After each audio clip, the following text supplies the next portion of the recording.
जेव्हा बातमी असते विश्वासाची, तेव्हा नाव येते जळगाव उन्नती न्यूज। तुमचा हक्काचा आवाज जळगाव उन्नती न्यूज। पाहूया आजच्या बातम्या।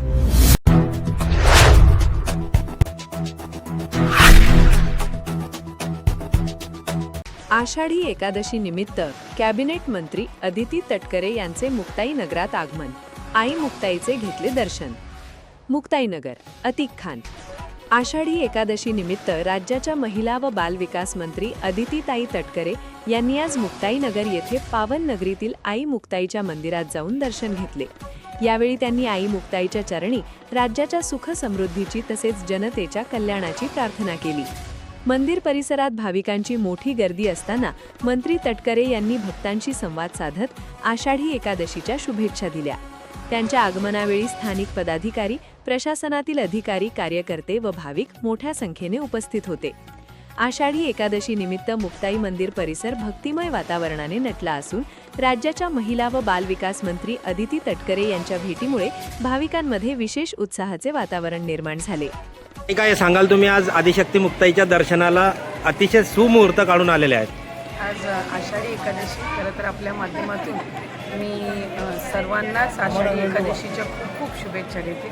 आपल्या या भूमीची, संतांची, साधू संतांची भूमी ओळखली जाते आणि वारी म्हटलं आणि आषाढी एकादशी म्हटलं की आपल्या आयुष्यातलं एक सुवर्ण क्षण त्या निमित्ताने तो येत असतो।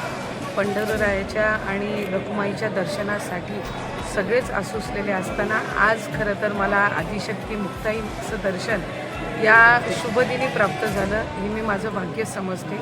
या निमित्ताने तिच्या चरणी प्रार्थना करत असताना सगळ्यांच्या सुखसमृद्धीसाठी मी प्रार्थना केली आणि जे जे आत्तापर्यंत त्या ठिकाणी दिलं त्याबद्दल तिचे ऋण व्यक्त केले आणि हीच प्रार्थना करते की सगळ्यांना निरोगी आयुष्य मिळावं आणि सुखसमृद्धी आपल्या राज्यामध्ये, आपल्या भूमीमध्ये नांदावं। काही राज्यामध्ये जसं दिल्लीला जंतर मंतरवर आंदोलन झालं तसं राज्यामध्ये सुद्धा युवक हे आंदोलन करत आहेत। काही महिलांवर दिल्लीप्रमाणे काही घटना मुंबईमध्ये काल घडली, त्या संदर्भात तुम्ही तुमच्या विभागाचे मंत्री म्हणून काय सांगाल?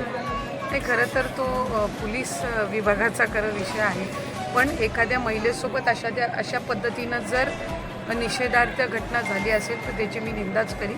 संबंधित जे पोलीस अधिकारी असतील त्यांच्यावर जी काही कारवाई करायची ती त्या विभागाकडून, शासनाकडून केली जाईल।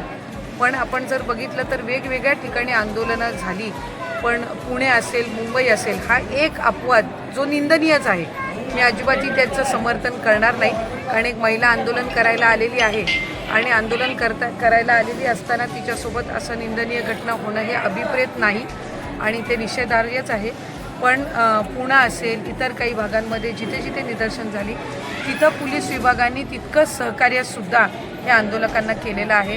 याचा अर्थ असा की पोलीस विभागसुद्धा वेगवेगळ्या याच्यातून आंदोलन असेल, काही जिथं जिथं मोर्चे काढण्यात आले किंवा काय, तिथं स्थानिक प्रशासन म्हणून, पोलीस प्रशासन म्हणून सुद्धा अधिकाधिक सहकार्य करण्याची त्यांची भूमिका राहिलेली आहे। एक ठराविक अधिकारी ज्यांच्याकडनं हा निंदनीय प्रकार झालेला आहे, त्याच्यामुळे आपण संपूर्ण पोलीस विभागाला त्या ठिकाणी दोषी धरू शकत नाही आणि आंदोलकांनी ज्या ज्या काही मागण्या त्यांच्या केलेल्या आहेत त्या संदर्भामध्ये केंद्र सरकार तर योग्य ती पावलं उचलतच आहे।